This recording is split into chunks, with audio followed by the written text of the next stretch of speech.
How much coast can the Coast Guard guard if the Coast Guard had to guard the most coast? My gosh, you really gotta hang on. Well, it's the age-old question, and to answer it, we need to find the country with the most coastline in the world, which just so happens to be my home country of Canada, with over 200,000 kilometers of coastline. Or for my American friends, that's 125,000 miles. And now that we know where the most coast is, the real question is, how can the Coast Guard guard that much coast? In bad weather, you get tossed around a lot. So, I've come all the way to Newfoundland and Labrador to find out. Not gonna lie, I'm feeling this Newfoundland Ocean. And with the Atlantic Ocean known for its rough seas, I needed to know that these new vessels of theirs are safe. To which the Canadian Coast Guard replied, don't worry, they self-right. Yeah, they tested it.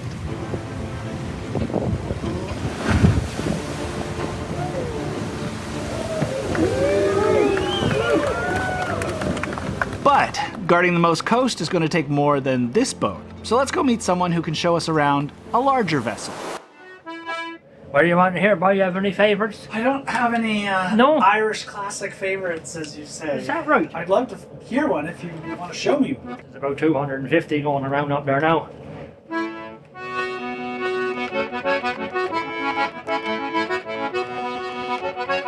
This is Terrence. And I jumped on board without having any idea of what I was supposed to be doing, but that turned out all right. Figuring it out. Terrence works on an Arctic ice-breaking vessel called the Henry Larson, which is multifunctional and multitaskable, like most of their large vessels. It's where the magic happens, but it's not magic. That's right. It might not be magic, but there's some unique technology on these ships that help them cut through the ice. It's two massive air compressors. Okay? And what these do is they, when they're started of course, and they funnel air through a series of pipework along the hull of the ship. Air comes out of little perforations, and of course, as the bubbles maneuver up along the side of the ship, it agitates, lowers the coefficient of friction between the ice and the hull, and lets you voila. slide right through. That's it. Float right through. So that's a technical term, the air bubbler. And with so much coast to guard, these can stay at sea for months at a time. So it's packed with technical equipment to do the job. And Terrence knows the whole ship like the back of his hand. So I'm going to show you inside one of the cabins on board, and I believe, wow, you have an ensuite.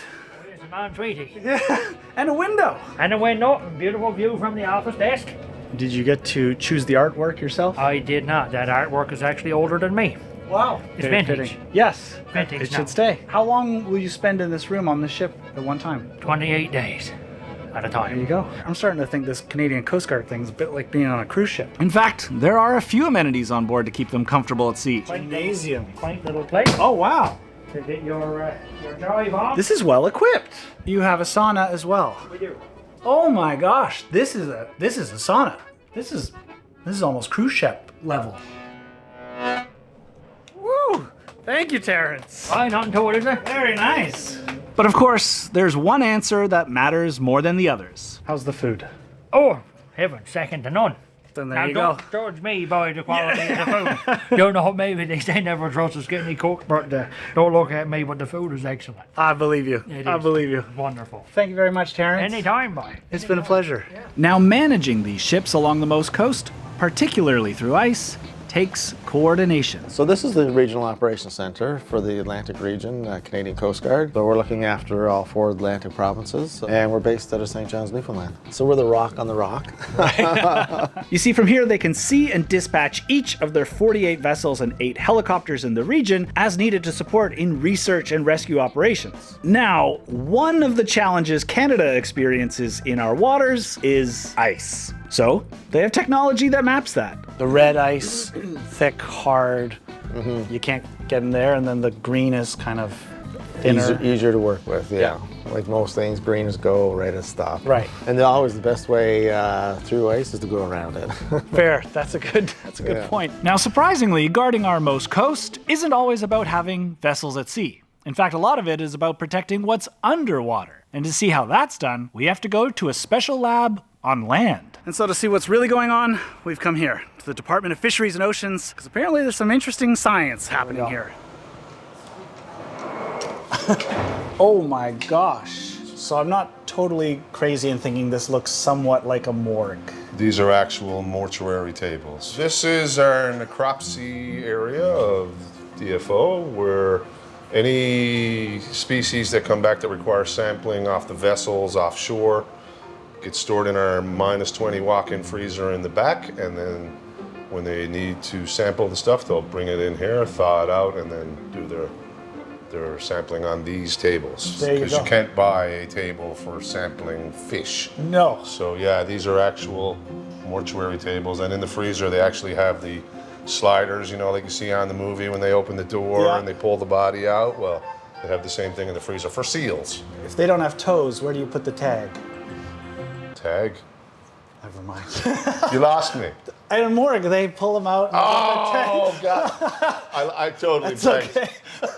So I guess here in the lunchroom, no one complains about the smell of fish in the microwave when you've got this going on. No, you get accustomed to different smells Yeah, for sure. okay. Yeah, yeah. When I asked about guarding the coast, someone mentioned they have tanks. The tank room? I call it the aquarium. People here call it the tank room. Okay. Welcome to the research aquarium. All right. This is also known as the tank room, the research aquarium. Wow. Now, as part of the biosecurity, you'll have to step through the foot bath and Okay. wash your hands. There's sanitizer or soap, take your pick. Oh, this is the research aquarium for scientists so they can do laboratory work as opposed to in the field. Is that because it's a more controlled environment? Yes, absolutely, and we can control all the variables. For example, the lighting Yeah. is all set to simulate sunrise, sunset, so it's computer controlled. So when it starts to get dusk outside in the evening, it gets dusk in here.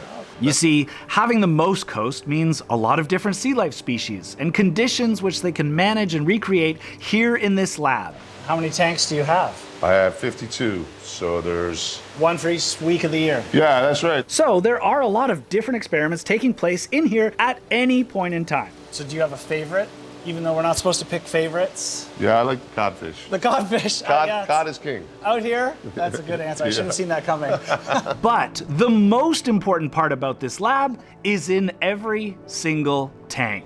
So here's the little legend of the types of water we can supply. Okay. So there's ambient filtered seawater, chilled filtered seawater, raw seawater. So we also can provide fresh water to this facility too, obviously if we're doing salmon or trout work. But getting the right water here is more difficult than you might think. The city water is chlorinated. Fish do not like chlorine. Right. We spent a lot of money installing filters and chlorine detection equipment Yeah. to ensure our chlorine stayed below 0.020. So 0.001 is our chlorine level right now. Interesting to think of that we think of the city drinking water being safe for us to drink and Yeah. good enough for them, and then you think, well, no, we manage it, and it's different than fresh water that they would have in their environment. Absolutely. Because of course, different fish like different types of water. So if you look up above, Yeah. you'll see a maze of pipes and valves.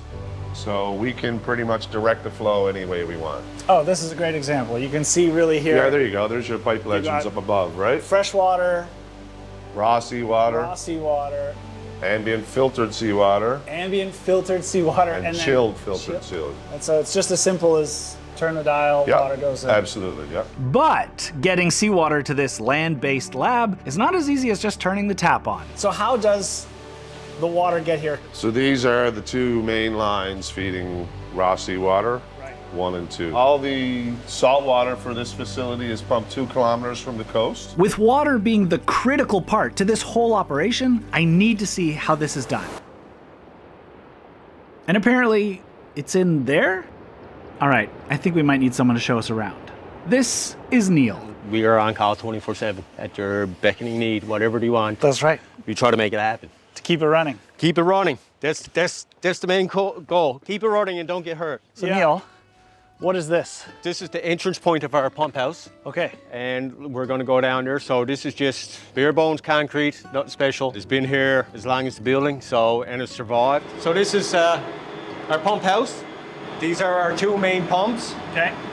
So for the sake of being able to hear each other talk, he's going to turn them off briefly.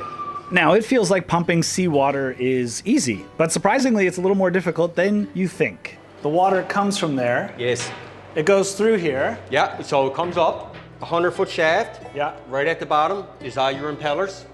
And once he starts turning, the water comes up, comes through here, comes through here. This is our flow meters. Okay. Comes through here. This is our 2 lines going to the reservoir. But one thing you'll notice in here is rust. Seawater is salt water, and salt is very hard on metal. Even though everything is stainless steel, Yeah. everything still corrodes. And to slow the corrosion, they use some clever science. We put a current on all of our An pumps. electrical current. Yes, so you can see right here.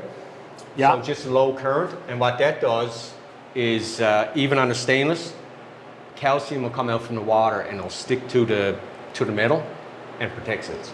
So on that note, this would be a submerged induced current. So we had this put in and containment tank for oil. So what it is, Whoa. it's kind of Frankensteinish looking. Yeah, it's kept in oil. Yeah. To protect it. Okay, so the pumps, because they're pumping through seawater, and seawater is very corrosive, even though they're made of stainless steel, you want to protect the pipes and everything as much as you can. Yes. And so this is creating an electrical current to Combat. combat that by attracting calcium to the pipes, Yes. which then protects the pipes. And then you have to protect this by keeping it in oil. Yes. Wow. There's a lot of science going on in this place. A lot. Very clever. Remember, all of this is just to get seawater to these little guys up on land. Surprisingly, cleaning the system is relatively simple. We pigged the line because of pigging. I think that's the proper term for it. Okay. You'll get some biofilm and stuff like that builds up in the line. Yep. So we will send that ball through the line Right. and it shows up sometimes. Sometimes we don't know where it goes. So when I turn that valve, I'll take off this, I'll place this in it, and then I'll turn the valve to put that ball back in line. I'll start to pump up and cross your fingers, and then this will shoot up through the line, and by the time that comes out through the other side, there's not much left of it. Not much left of that. Nope. So it breaks down. It breaks down and rubs the sides, and it just tears up, and it gives the line like a cleaning. Good scrubbing. Good scrubbing. There, you'll see a lot of like muddy residue, like silt and stuff like that Come out the other end. and you know, and mussels and stuff. Everything Right. is yeah, Guess there's a lot of stuff growing in the seawater. yeah. Thanks for bringing us down, Neil. No problem. They're restarting. Well, that's a cool sound. Okay, wait a second. All this science stuff is cool, and it does play a big part in guarding our coast, but I'm headed to the small fishing town of Twillingate in Newfoundland and Labrador to find out exactly who is guarding the coast. So you guys wear vests. Both of you. Fully armed. Fully armed? Fully armed. This is Fishery Officer Kirby. I'm a fishery officer, and we're doing CMP for check for compliances and fishermen. Make sure. CNP is conservation and protection. Yeah. And that's what we want, because then we maintain sustainable stock of right. fish. Okay, I'm learning.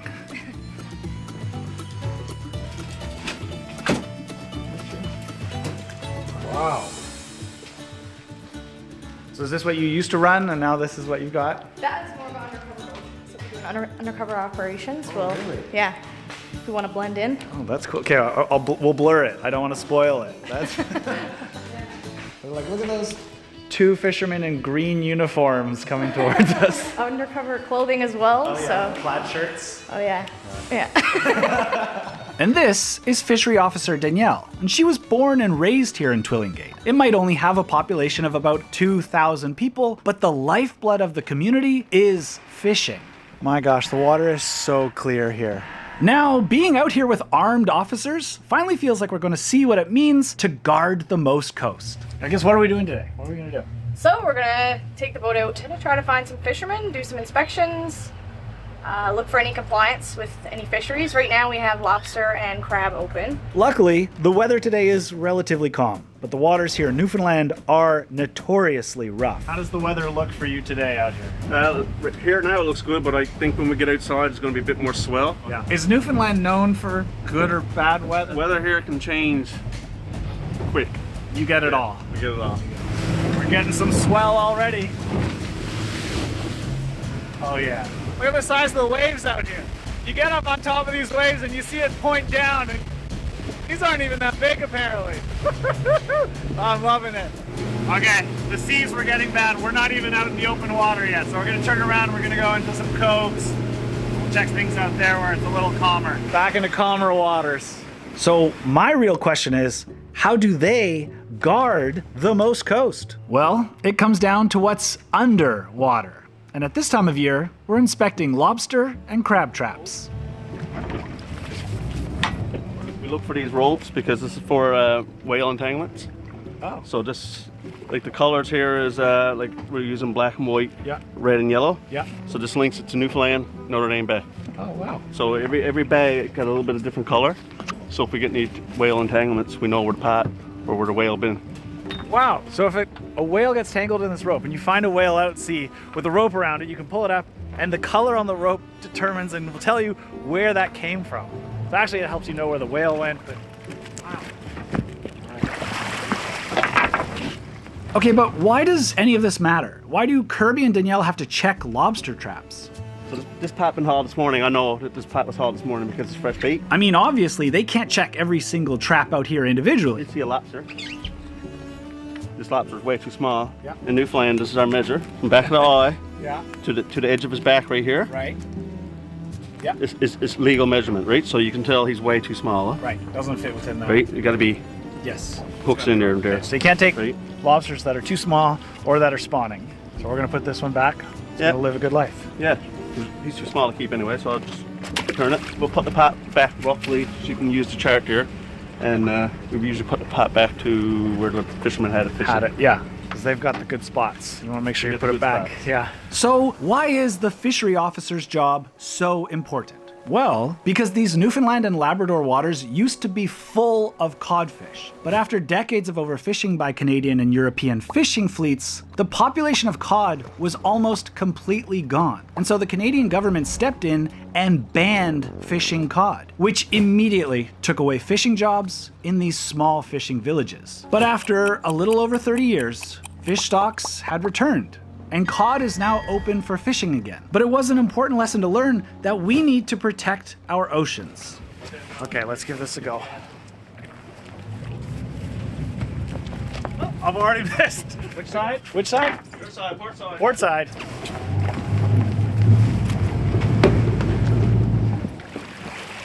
Oh yeah.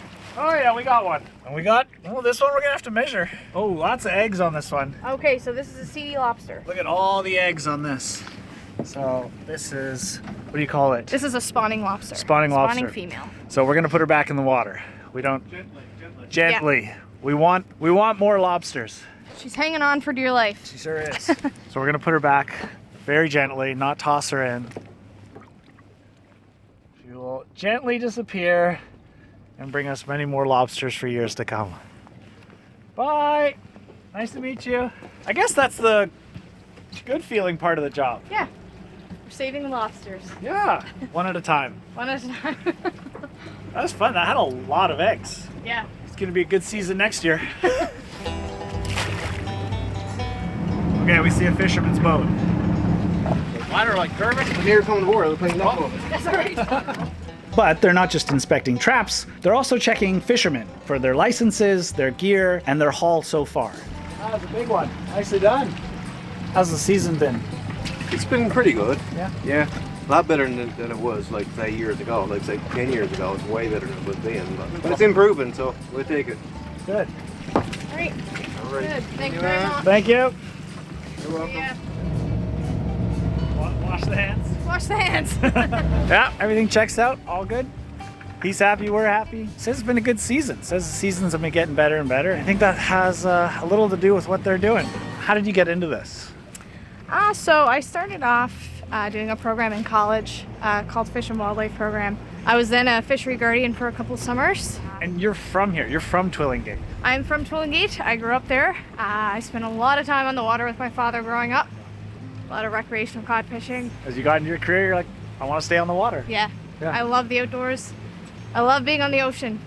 So protecting its fish, all the resources and stuff for the fishermen it's a dream. A lot of people focus on like fishery enforcement, your enforcement, but really you're C&P, which is conservation and protections. That's right. And your focus is on the ocean and the fishery. Protecting the resource. Yeah. Yeah. The goal isn't to catch fishermen doing anything wrong, but more to ensure everyone is abiding by the rules, to ensure they all have jobs fishing for years to come.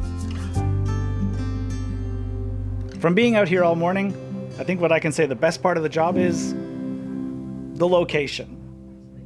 I mean, we're all the way out here in some remote bays that do not have road access, and yet we still have to stop for lunch somewhere. We've parked at this wharf for lunch. What do you have for lunch? Yogurt and berries. Oh, nice. Oh, wow, what do you have? Some rice and chicken, carrots. That's pretty good. Nothing light. Nothing light, no, but what a spot for it. Not bad. I guess every job has its perks, and I'd say being out here is definitely one of the perks of this job. Let's listen to that for a second. Almost nothing. Sound of a little bit of water, a couple of birds. No traffic out here. Ah, so the Department of Fisheries and Oceans guards what's under the water, which in turn also protects the communities along the coast that rely on fishing. But as we saw earlier, there's one more part of this equation. The part you probably think of when I say guard the coast. Of course, it's the Coast Guard with their brand new red and white search and rescue lifeboats. Now these are bigger, but are they a big improvement? Compared to the Aaron's class, they call them, Yeah. or the 47 class, they call them. These are the Cadillacs, designed for rougher weather. Right. I guess the bigger boat handles the rougher weather better. Yes. We're aluminum, so bad weather, you get tossed around a lot. Yeah. These new boats are bigger and full of new features. Now we're on autopilot. Wait, there's autopilot on this? Autopilot. This is top speed already? This is pretty quick. Obviously that's important for responding in an emergency situation. Yes, it is. Right now we're doing 23.7. You want to drive? Sure. I'm probably just gonna put it on autopilot anyways, but I'll feel like I'm driving. It's in manual right now. Once you get out of harbor, there's a whole lot of nothing out here. With 200,000 kilometers of coastline, these boats have to be able to handle some harsh conditions. But these are self-righting boats. Yes, they are. They were built for 90 knots of wind, 12-meter seas. That's significant. I'll let you take over again. Sure. My gosh. You really gotta hang on. But not every day out here is as nice as today. But this boat isn't only the top deck. Let's go see what it's like inside. Big tow bar. A lot of their jobs are towing. If weather were to be really bad, this main level is where they can drive from inside, and it's the operation hub. But there's a downstairs too, and it has space to seat 14 passengers in seatbelts, rescue equipment, and of course the huge engine room for the 2 powerful motors that drives this thing. And while this boat is purely a utilitarian rescue vessel, there is one small luxury on board that I didn't expect. And of course, we want to do a bathroom tour. Or on this, a head tour. It may not seem like much, but when you're out at the sea, there's no other choice, and this is your best option. Mind you, it's more spacious than I thought it would be. Very functional. Look at this, coming into town. What a beautiful sight. Nothing like getting back to harbor after a good day at sea, eh? And that is how the Coast Guard with the most coast guards the coast. It really is a bigger vessel, but that is an impressive vessel. And for the amount of coastline we have, I think it's gonna do the work just fine. I don't know where I'm going next. That's what I always say. I don't know where I'm going next, but I know I want you there with me. Now the real thing is, if you don't know where you're going next, I have a recommendation for you. It's called Nebula. It's a streaming platform by creators for creators, and realistically for the audience like yourself, to watch our videos earlier and have a better viewing experience as well. Because on Nebula, there are no ads, and there's also no sponsor segments interrupting the videos like this. You just get the best part of the video, front to back, that's it. And it's not just supporting myself. You're not just subscribing to one creator and helping me, it helps all the creators that are on the platform. That's the best part. It's kind of like a Netflix for creators, if you will. So we're all there, and the revenue gets shared between all of us. So it's a win-win. Now, why would you subscribe? Well, I post all my videos first to Nebula. Like right now, my next video is already up on Nebula. I spent 4 days in a road train with a stranger truck driver driving across Australia in a semi-truck that's pulling multiple trailers. It is a wild and beautiful adventure that I just couldn't have predicted would have gone the way it goes. You can watch that right now. You can watch other creators too, like Real Engineering, who has a fantastic channel explaining the science and engineering of certain planes and technologies. There's also a really great fun travel channel over there where they basically make the globe their board game. It's called Jetlag the Game. It's a lot of fun to watch. These guys fly and travel and run around the whole world. They even have a Nebula original show called The Getaway. That is only on Nebula. It's a Nebula original where it's essentially a game show where one of them is supposed to be the snitch, sabotaging all the others. And the trick is they made all of them the snitch without telling them that. Just a hilarious, creative concept that you can only watch on Nebula. And that's the thing, they're trying to make the viewing experience for us better. And so it's thanks to your signups, your subscriptions on Nebula that make my videos possible too. And so if you want to go watch my road train adventure right now, you can by signing up in the link down below or go to nebula.tv/DownieLive. I know that they say it's about the price of a cup of coffee once a month. That supports the creators, but it's also 40% off right now. So nebula.tv/DownieLive, and it supports your favorite creators to keep us doing this for you. And I'll see you in Australia right now over on Nebula.